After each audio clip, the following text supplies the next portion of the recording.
Hey, what's up guys, welcome to another ChatGPT tutorial, and in this video I'm going to teach you ChatGPT's content filtering. In this example we will explore how users cannot ask ChatGPT everything, as OpenAI implements a layer of control between the vast data it is trained on and the user's experience.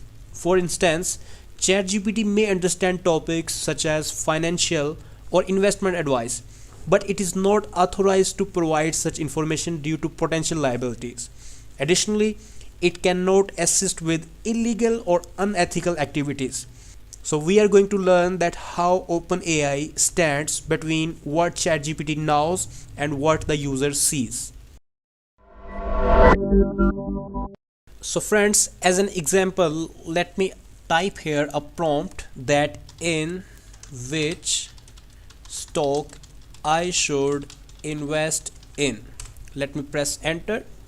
So you can see that it is telling me that I'm sorry, but I cannot provide specific financial advice or recommend specific stocks for investment.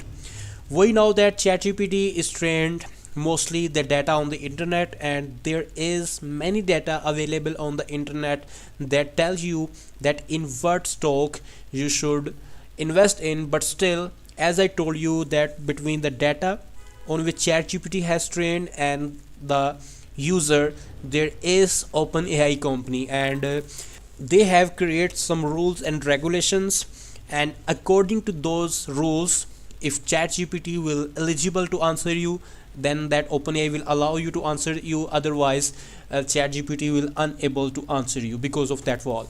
And we can think about more harsh example. For example, if you will ask ChatGPT that how to murder someone or this type of stuff, again it will not answer you this type of stuff. So friends, this was the topic, that what is ChatGPT content filtering and how ChatGPT cannot answer you anything it knows. If you have any question, you can ask us in the comment section. If you have a suggestion that how we can improve our content, please let us know in the comment section, and subscribe to our YouTube channel for our regular videos. And finally, thanks for watching.